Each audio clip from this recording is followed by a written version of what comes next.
So it is morning number 2, and we're set up on the north side of the property, I believe, of the lease we hunted yesterday. But we're on the complete opposite side of where we sat yesterday morning and evening. Saw a lot of deer yesterday evening. Just nothing really gave me a shot. Steve ended up misjudging the range of that buck and dropped it in front of him, but it's all good. So I'll show you guys what I'm working with here. Got a big stand, and we're sitting above this big field. Look, seems like we got some crop field out that way. We got a thicket this way. We got thick woods over here. We got some thicker stuff behind us. And from what I was told, the deer like to pop out and will travel on the edge of this field, or they'll travel along here, then work their way that way. So, if it happens this morning, they're gonna be right in my lap. So, I'm excited. Hopefully we can put one down today.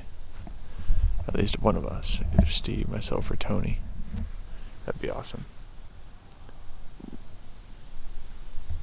Yeah, I'm gonna shut up, settle in, and hopefully deer walks by.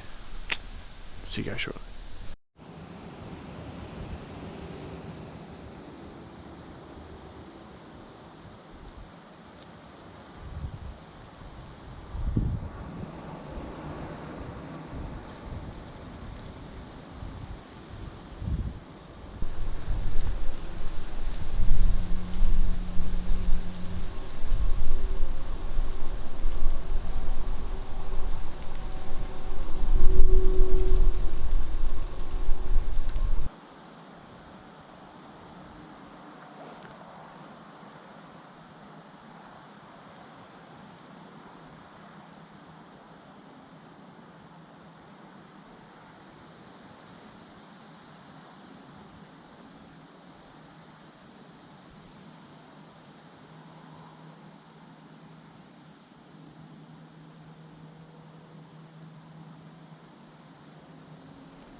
So hopefully you guys can hear me alright. It's been probably like 45 minutes since I saw that doe. She popped out about 150 yards out and like cut through the field, as you guys saw. Ended up going off like back to my right. I'll show you guys. So she ended up, oh jeez, she ended up cutting off this way. No idea where she went. She never popped back out. I was hoping she'd come right up this trail and walk past me, or at least come close enough to get a shot, but it's ridiculously windy today. It's gonna be like 24 to 20 mile an hour winds with gusts in the 30s. So it's gonna be a little cold. It's like 30-something degrees, so I'm interested to see what the real feel feels like.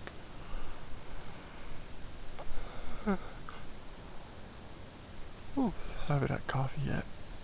Oh, I need some. I imagine we're gonna hunt for a little bit longer, and Steve or Tony are gonna get a hold of me and go get some breakfast or something.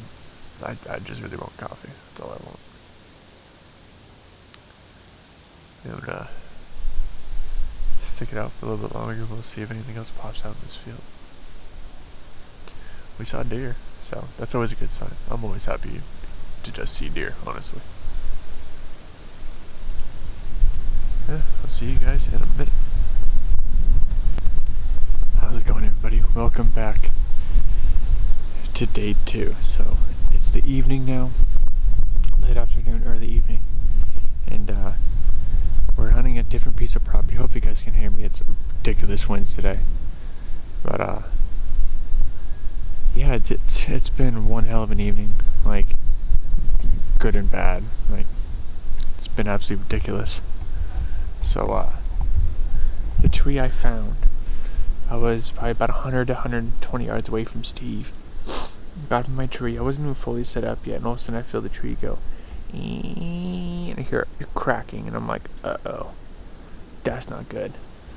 So I decided to get out the tree real quick. I got out that tree in like 3 minutes. Like everything's brrr, and got out.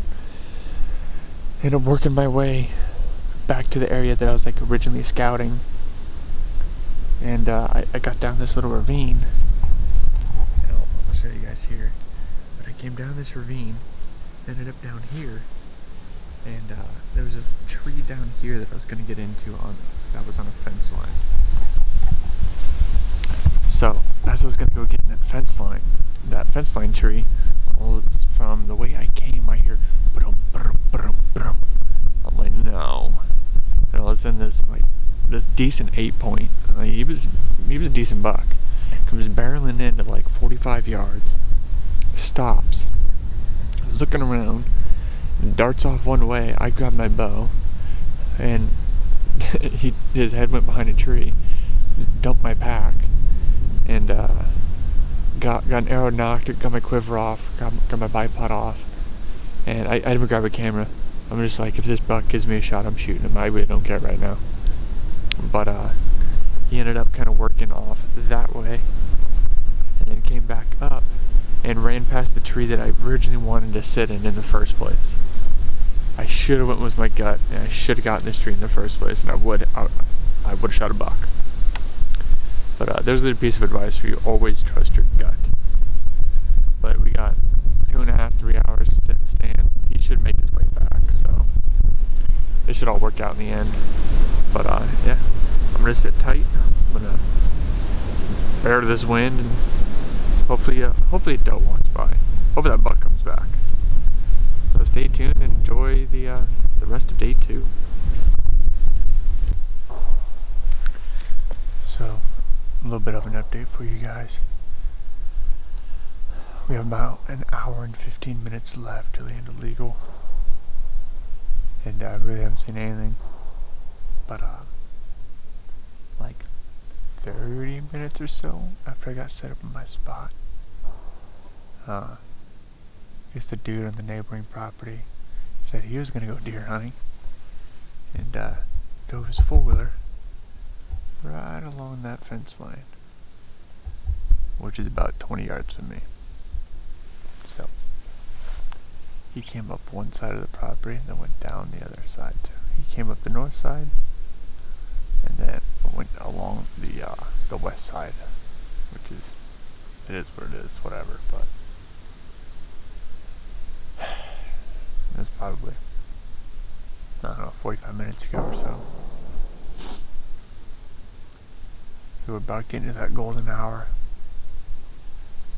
The deer should really start moving.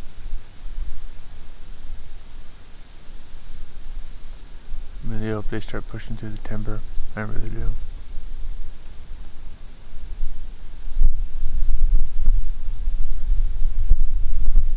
But I might have heard a doe bleeding back behind me. because a doe doing a bleat is pretty recognizable. Like, there really aren't too many other animals that make that noise. She was kind of back in the hayfield, which the neighbor owns. Shit, deer.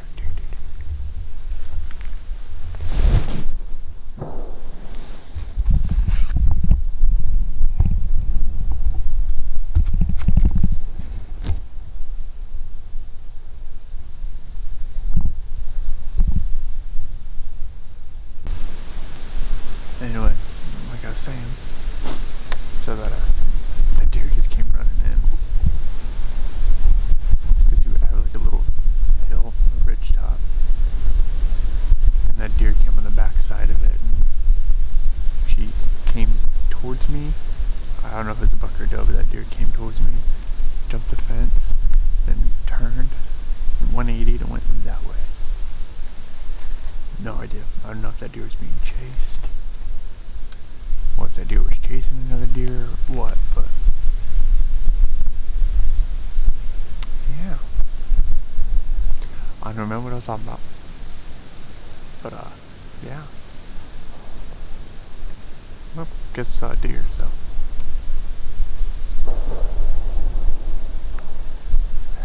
I just need one to come to shooting range.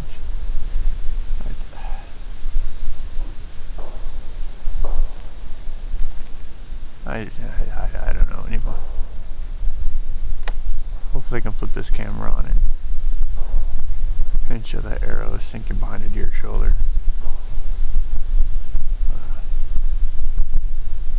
I'm gonna sit tight and stay vigilant, I guess. That's all I can do.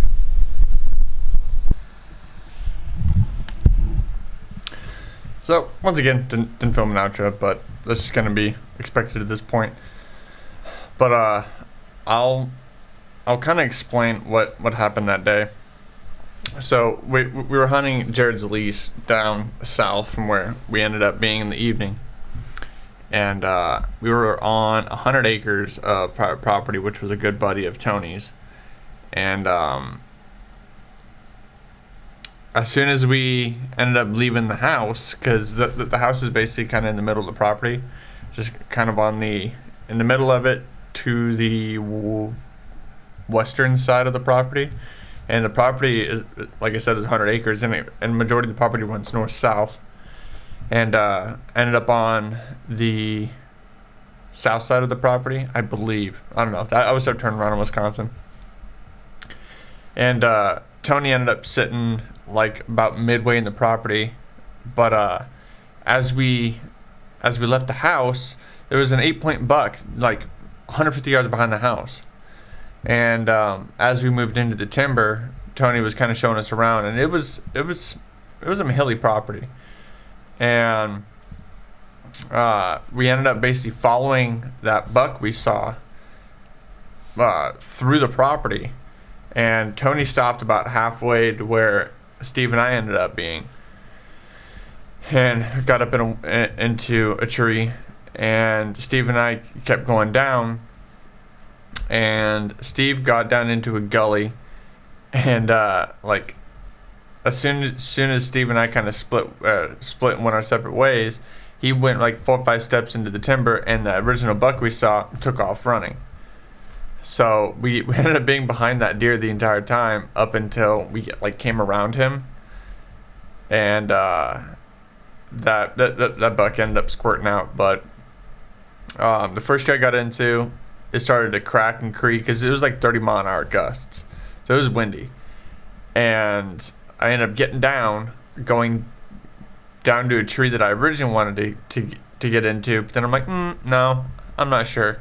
So I ended up going down the gully, and lo and behold, this 8-point buck comes running out of nowhere, comes down, stops, and he stops at 45 yards. Pushes around the timber, or around this little thicket area, and kicks around it, and I was able to kind of move up and get behind a tree and get ready, and that buck came back and ended up walking past the tree I originally wanted to get in. So if I would have been in that tree, I would have killed that deer. And then, as you guys saw, as I was kind of giving a little bit of an interview deal about that dude driving his four-wheeler up, like, he came in at a terrible time, just romped through with a four-wheeler and a crossbow, but whatever. And as I was in there giving that little interview, a deer came running down the field, jumped the fence, ran across the ridge top, when running towards Steve, actually almost ended up running into into Steve's tree, and ran right past him, and ended up squirting out of the top of the property, and it was interesting. And I really didn't see any deer from that point until, like, I almost couldn't see in the woods. Like, it was to the point where you can see shapes and blobs, but you can't make out detail. And like 8 or 9 deer crossed the bottom where I was gonna sit down on that tree on the fence line. They crossed like right there and ended up cutting through the property. And like 8 or 9 of them. It was weird. And I ended up getting out of the stand, and I had no idea like what the property looked like. And so when I got out of the tree, I ended up making my way back to the house, and I forgot we're in bear and wolf country. So I'm stomping through the damn woods. It's almost pitch black out there, and I'm in bear and wolf country. Probably wasn't the best idea or the smartest idea, but I did it anyway, and I'm alive. So it was fun. It was definitely a fun time. That was a beautiful piece of property, beautiful house, and like it was a multi-million-dollar home, and it was awesome. The guy that owned it is a full bird colonel. Like he was so hospitable. Like his hospitality was amazing, and thank you again. It was a fun time. I can't wait to go back up to Wisconsin in January to try to fill my tag, because Wisconsin season goes till the 31st. So I still have some tags to fill up in Wisconsin. So I'm gonna try to go up there, film with Jared, and try to shoot a deer. But I hope you guys liked this video. If you did, hit that like button. If you disliked it, hit the dislike button. Let me know down below in the comments. Let me know if there isn't enough hunting, too much talking. If there's enough talking, too much hunting. I don't know. Let me know. But that's all I have for you guys today for day 2 of Wisconsin. Day 3 will be dropping on Friday. And as always, guys, hunt smart, hunt safe. And I'll see y'all out in the woods.